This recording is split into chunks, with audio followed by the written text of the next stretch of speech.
Bueno, bravo por la... Bueno, chicos, retomamos entonces, está bastante cortada. ¿Se entendió lo que estaba diciendo? Tenemos una forma de caracterizar, encontramos en el teatro una forma de caracterización directa que tiene que ver con lo que el personaje hace y dice sobre sí mismo, y una forma de caracterización indirecta en estos segmentos la encontramos, que se llaman didascalias, en donde están las indicaciones que el guionista le da a los actores y a los lectores, ¿sí?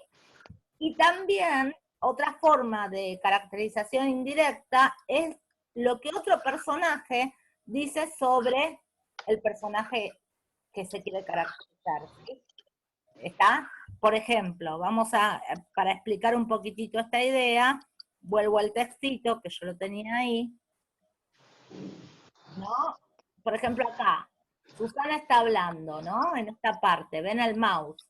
Susana está hablando y Jorge dice, está muy nerviosa. Esa es la característica que Jorge le da a Susana, ¿sí? ¿Qué es lo que muestra Susana, no? En toda la obra se muestra muy nerviosa siempre, ¿no es cierto? Si hay una cualidad que tiene Susana, ¿sí? Es esto de estar nerviosa. Vieron que en la película esa cualidad se refleja con el grito. Susana grita mucho, en general. Entonces, bueno, acá tenemos una caracterización indirecta. ¿Por qué? Porque es lo que dice Jorge de su esposa, ¿está? Y fíjense, al lado inmediatamente Jorge habla sobre sí mismo. Ustedes quisieron que tuviera una familia. Ahora tengo una familia. Estoy desesperado.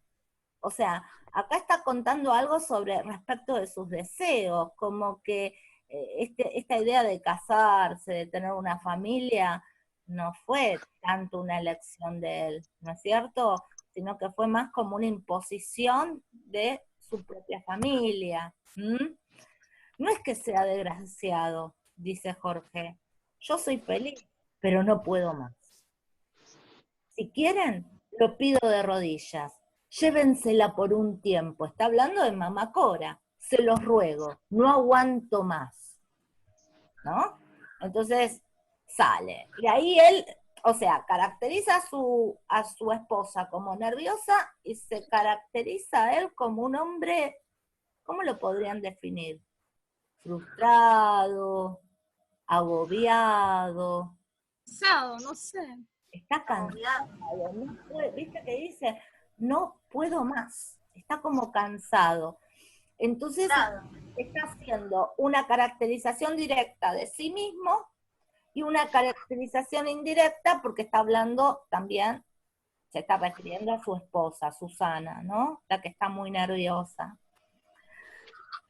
Entonces, Sergio dice, pobre Jorge. Después de escuchar todo esto, dice, pobre Jorge. Y Elvira, la típica Elvira, que dice, pobre, es un estúpido. Ahí también lo está caracterizando.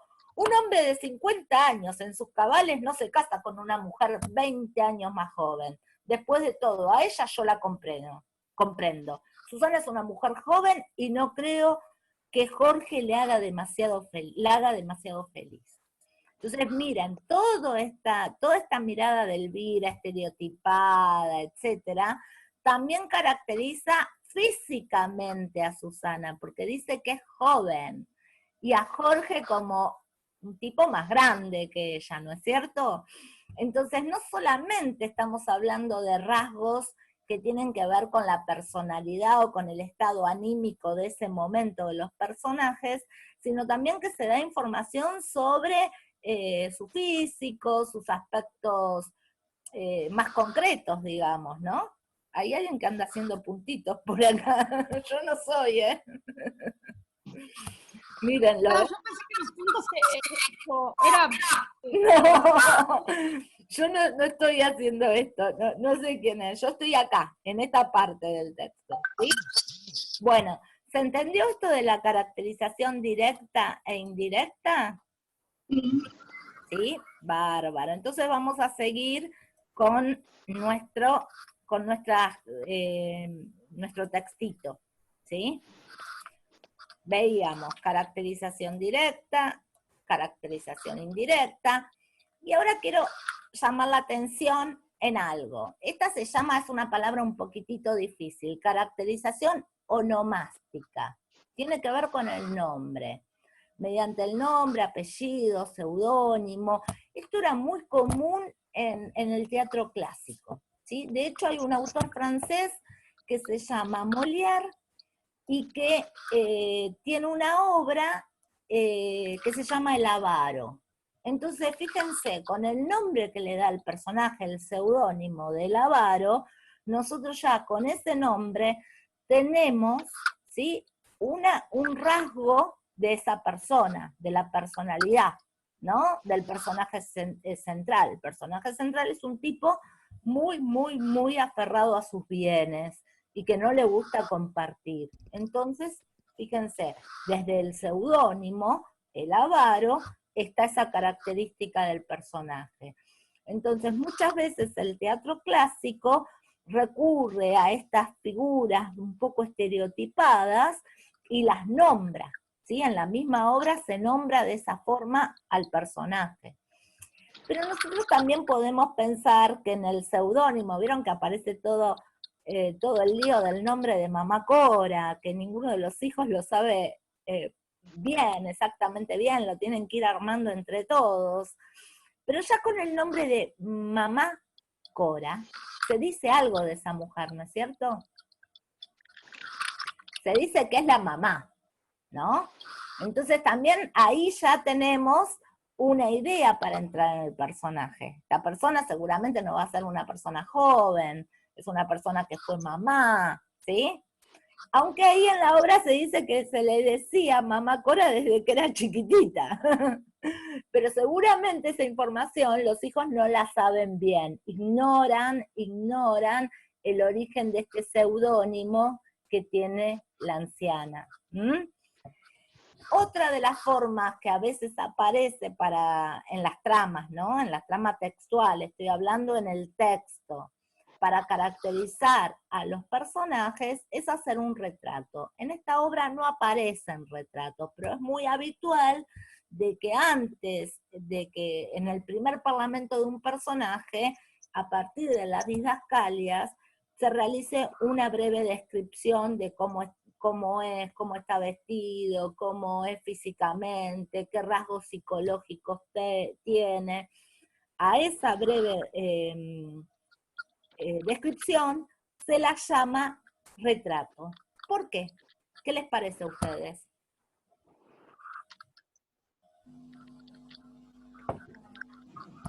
La palabra retrato, ¿de dónde viene? De pintura, dibujo. Bien, muy bien, porque se hace como una pintura del personaje, ¿no? Es como que por medio de las palabras se lo está describiendo, es como que se lo está dibujando, ¿sí? Entonces de ahí el nombre de esa descripción es retrato. Y generalmente está basada en las características físicas de los personajes. ¿Está? Bien. ¿Tienen alguna duda sobre esto, chicos? Entendí bastante. Profe, Sí.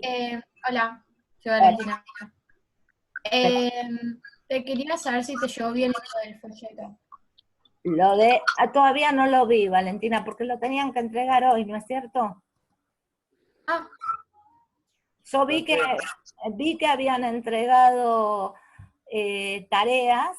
Quédense tranquilos, porque si ustedes en el estado de la tarea ven que está entregada, es que a mí me llega, no es que se pierde en el camino, ¿sí?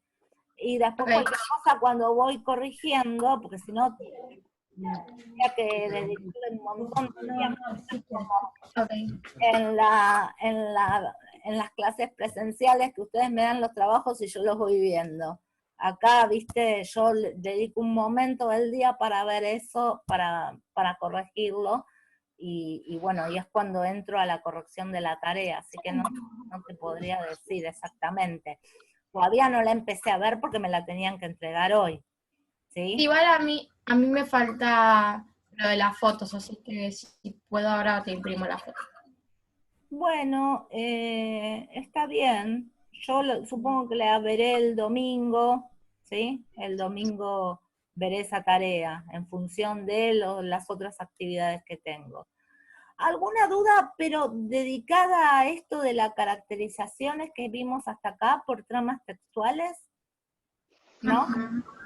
Bueno, ahora vamos a ver una que ustedes ya conocen, así que la vamos a repasar, que tiene que ver con caracterizar a los personajes según la acción que hagan. Y ahí voy a tomar lo que decía Emilia, con respecto, Emilia complejizaba ahí un poquitito la figura de Mamá Cora. Es personaje principal, es personaje secundario, ¿no? Entonces, fíjense, la definición de personajes principales, ¿no? Tienen que ver que estos personajes se destacan respecto de los otros porque es fundamental en la estructura de la obra. Si ellos hubiesen hecho otra cosa, la obra cambia, ¿sí? Por ejemplo, en vez de que Susana vaya a la casa de Elvira a pedir que algún hermano se haga cargo por un tiempo de Mamá Cora, hubiese ido con la propuesta de que era conveniente a Mamá Cora colocarla en un geriátrico, toda la obra cambia. ¿Se dan cuenta?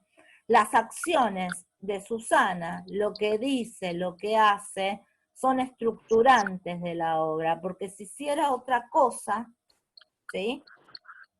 La acción cambiaría por completo. ¿Está? Nada, estoy cambiando el cable de la cámara a ver si la puedo prender. A ver, voy a mutear porque Si la esto... puedo prender. Ay, no encuentro...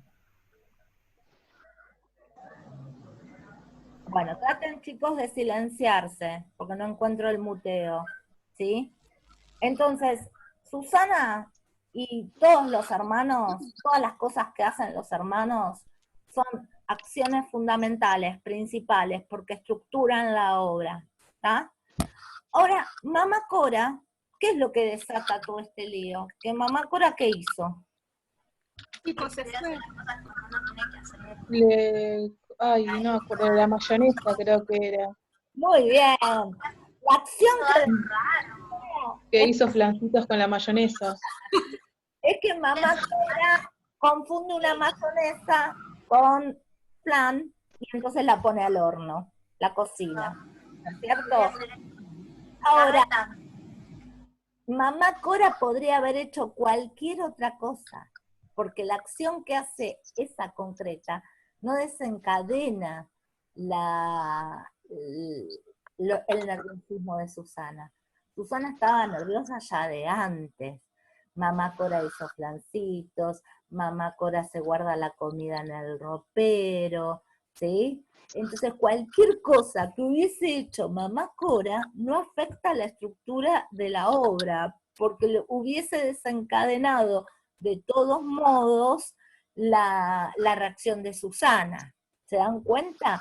Con lo cual, lo que decía Emilia, Mamá Cora es la figura emblemática de la obra, pero no hace mucho, no hace acciones para que la obra transcurra. De hecho, en la obra de teatro en papel, no la representada en cine, Mamá Cora tiene muy poca intervención. En las clases presenciales, cuando trabajamos esta obra, a todos los chicos que les gusta leer mucho, hacemos teatro leído, y a todos los chicos que les gusta leer mucho, quieren hacer de Mamá Cora, y después se dan cuenta que en el texto Mamá Cora aparece muy poquito, ¿sí? No habla tanto, está en gran parte de la obra, Mamá Cora está ausente, ¿está? Aparece al principio y aparece al final. Esto significa que todas las acciones las desarrollan otros, no ella, ¿está? Entonces, es posible pensar que Mamá Cora sea un personaje secundario en función de la acción, en función de lo que hace, ¿está? Y a sus hijos y a sus cuñadas, fundamentalmente las mujeres, ahí tienen mucho rol las mujeres, son los personajes principales, ¿no es cierto? Ahora, piensen que también en esta obra nos muestra personajes episódicos. Es decir, personajes ¿Solo aparecen en un episodio o un Sí. corto tiempo? son menores que los secundarios, ¿sí? Igual Mamá Cora parece como ni principal ni secundario, o sea, como en el medio. Mamá Cora es parte del conflicto, más bien. Es el conflicto, mamá Cora. Claro. Muy bien. Aparece, tipo, ella aparece en escena. Pero aparece poco, entonces es como que es raro. Aparece poco, pero aparece, tipo, en el medio de la película con el chiquito, pero como que aparece, tipo. Así Sí, aparece. pero la historia como que también va en torno a ella, o sea, lo que pasa por Mamá Cora. Lo que pasa por mamá Cora, porque es el conflicto. El compañero lo vio claro cuando dijo, mamá Cora es el conflicto. Miren, lo que tiene el teatro en forma de diálogo explica una historia, ¿sí? ¿Y qué es una historia o una narración? Una historia o una narración implicaría un cambio de estado, ¿sí? Hay una situación inicial, hay un conflicto, y después se vuelve a otra situación de equilibrio. Entonces habría una situación de equilibrio, estalla el conflicto y la vuelta a otra situación de equilibrio, ¿no? Entonces nosotros ¿qué tenemos? Tenemos que mamá Cora, en el estado inicial, aparece como desencadenante de ese conflicto. Durante el conflicto, mamá Cora produce el conflicto, pero no es ella el conflicto lo tienen los hijos con respecto a su madre, ¿sí? Ella sigue igual, sigue en la misma, ¿está? Los que cambian en relación con ella son sus hijos, no ella. Y después vuelve a recomponerse la situación de equilibrio, mamá Cora aparece, todo vuelve a cierta normalidad, ¿está? Entonces, es el desencadenante de los problemas que tienen los hijos, ¿está? Y es interesante verla como un personaje que en realidad no es que sus acciones determinan todo lo que va a pasar en la obra. Su acción desencadena el conflicto y después desaparece. ¿Por qué? Porque sabemos que el autor que está queriéndonos decir que los viejos son el problema o el problema son de los adultos. De los Es adultos. claro, es un problema no del anciano. Fíjense ustedes, chicos, que la película eso lo muestra claramente cuando me quedan 4 minutos. Esto se va rapidísimo. La película lo muestra claramente cuando la vecina Dominga la considera como una persona útil a mamá Cora, con todas las fallas de memoria que tiene, con todos los problemas de la vejez que tiene mamá Cora, que no es ágil, le cuesta moverse, que Igual no la dejaría con un nene. ¿Cómo? Igual no la dejaría con un nene. Vos no la dejarías, pero Dominga, sí. Dominga la dejó y mamá Cora lo cuidó al nene o no. Sí, eso de Sí. todo. O sea, ¿Y qué le dice? ¿Cómo? Ay, no, puede que a veces se torpe, pero cuidó muy bien al nene. lo cuidó muy bien, le dio de comer, por ahí, viste, se quedó dormida, pero le dio de comer, lo cuidó muy bien. Y además, Dominga se lo dice, ay, mamá Cora, si yo la tuviera conmigo, la valora, le da una valoración a las acciones de la abuelita. ¿M? Y sabe que es un despiste, sabe, la cuida, le da indicaciones, no es que es irresponsable. Cuide esto, dele una bananita, no, písesela, no, le da las indicaciones del nene, pero confía, ¿sí? Le otorga una utilidad. Y Mamá Cora funciona perfectamente en ese contexto. Entonces no es el problema Mamá Cora. Mamá Cora desencadena un problema que tienen los hijos. Y el autor lo que nos está mostrando es esa crítica, ¿sí?